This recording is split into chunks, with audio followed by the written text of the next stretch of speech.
So when you walk into your workshop room, there is so much on your mind, right? What do you do first? Where do you go? How do you set it up? How do you prep yourself properly for a really rock star workshop session? That is what I'm going to answer in this very video.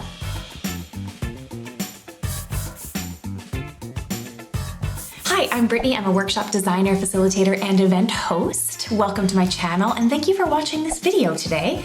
This one is something that I think is just so helpful. You can use it as a resource. You can save this video and use it when you walk into your workshop room every single time. Kind of use it as a checklist. This is everything that I do to prepare my space for all the participants to arrive, right? So it's like the space for me, all the things I do for myself, and then also everything that I do to prep the space for the workshop, for the participants. I make sure that it's going to be a really fabulous experience, right? So that is what I'm going to share with you today. And if you're new to my channel, then welcome. I'm so happy to have you here.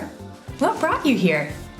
We can't have a one-to-one conversation on YouTube, which is unfortunate. I'd love that. If you're new to my channel and you like this video, then please subscribe. That would be fantastic. And without further ado, let's get into the video because everybody hates when people blab on and on and on. Am I right? Stop talking, Brittany.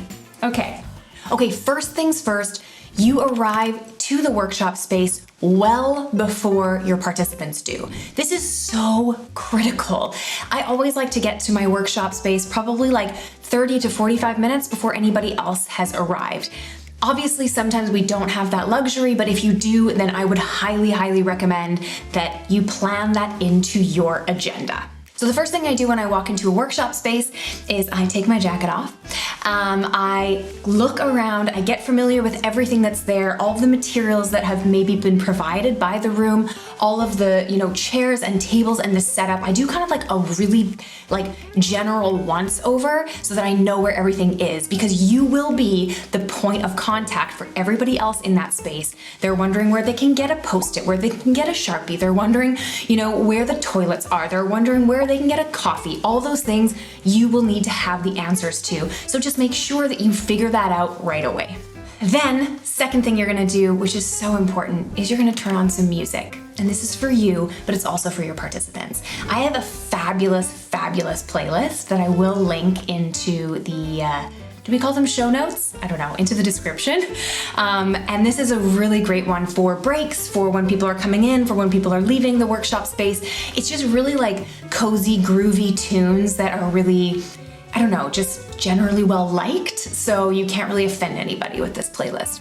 But I turn that on immediately because a lot of participants like to arrive early to the space, and I want to make sure that I already have at least some kind of ambiance happening before they even walk in the door. Also, feel free, if you have some theme going on for your workshop, to play some cool themed workshop playlists, right? Create an event out of it. Make sure you're thinking about all those fun things that you could add to sort of amplify the experience. I'm a big, big fan of amplifying experiences, so definitely do that if you can. Okay, third thing that I do is I rearrange my room. Exactly how I want it. So usually for a workshop, what I like is to do either depends how big your room is. If you have kind of just a boardroom, a big table with everybody sat around, or you can do kind of like a horseshoe so that you're standing in the front and then everybody is sort of horseshoed around you. Those are my favorite ways to set up workshop spaces. I want people looking at each other. I don't want everybody staring at me, right? I'm the facilitator, I'm the guide. I am not, the entertainer, although it is pretty entertaining, okay, being in my workshops, but that's not my key role, right? So make sure that you're thinking about the types of activities that you're gonna be doing and how the space should best be set up for those type of activities. Now, if you are lucky and you're in a room, which I would always recommend, where you have lots of natural light pouring in, right? So lots of windows. What I would do is I would get some fresh air in that room. I want as much natural sunlight coming into the room as possible. That because that helps people stay energized, stay motivated, right? In a dark, dingy space where you just have those horrible lights that are the ones where everybody looks terrible and sickly? That is not what we want. So if you're able to avoid that, then good gracious, please do it. Next thing I do is I set up all of my tech, okay? So this is crucial to do in the beginning of your setup, because obviously if there are any tech issues, you want to have some time to sort those things out. So I set up, my computer, I plug in my slides, I make sure that the projector is working and I can click through my slides.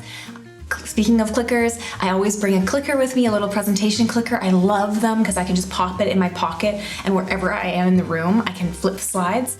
So I plug that in, I make sure it's working, which sometimes it doesn't work, which drives me crazy. I also make sure that just everybody can see what I'm projecting. So I'm a big fan in workshops of using slides because I think that they're a really great way to guide people through your exercises. You can show them, they can read, people aren't always paying attention to what you're saying. So in case they miss something, you have the exercise instructions on the projector wall, right? So I love using slides, but slides come with a little bit of extra tech work, which can be, depending on your space, maybe a little bit troublesome.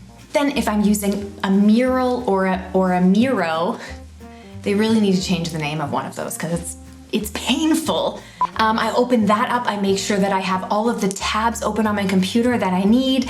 This is not necessarily tech setup, but I also make sure I have my notebook and I have a pad of paper and I have a pencil with me because I'm always writing things down, especially at the beginning of the workshop when everybody is sat around. One of my favorite tips for learning everybody's names, which I struggle with this because I get so excited that when I meet people, sometimes I don't even hear what the name was that they said. I don't know if this happens to anybody else, but it happens to me all the time. So what I do is whenever I do my icebreaker intros, I have a sheet of paper and I have a little map, and I create a map and I write everybody's name around the table. And usually once I've done that, I've got them all in my head and I can completely forget about this weird little map that I drew. But if not, then it's there to help me. Last thing I do is I work on my Tablescape. I know, that's usually what people say when they're like they're about to have like a really fabulous dinner party. But I think in a workshop space, you also need to consider your Tablescape. What does it look like, right? Where is everything? How are you setting up people's spots?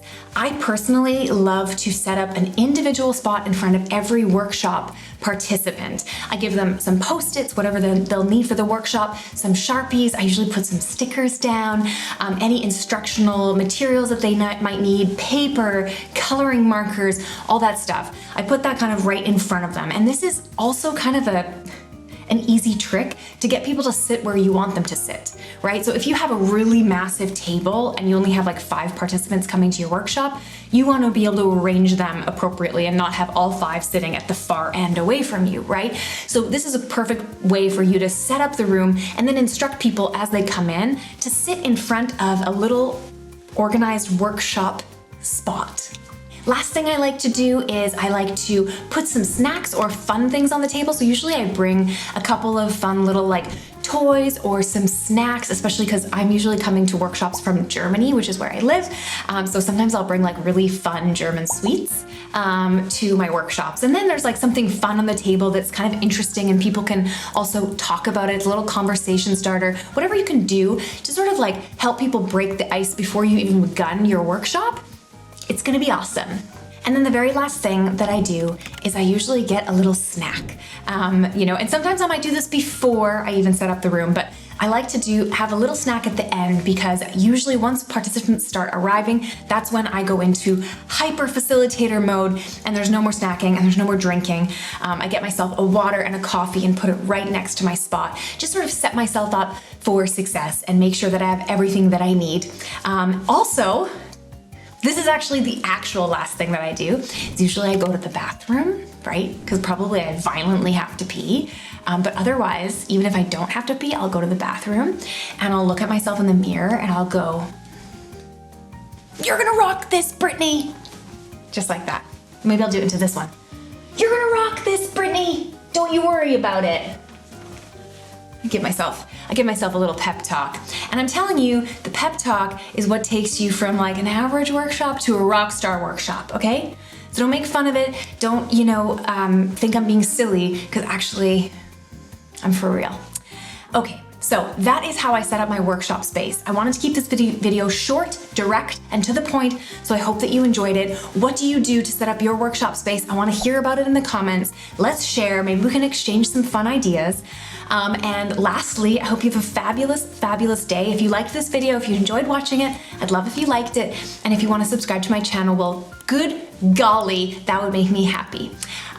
Wonderful. I'm Brittany. You're fabulous. I'll see you next time.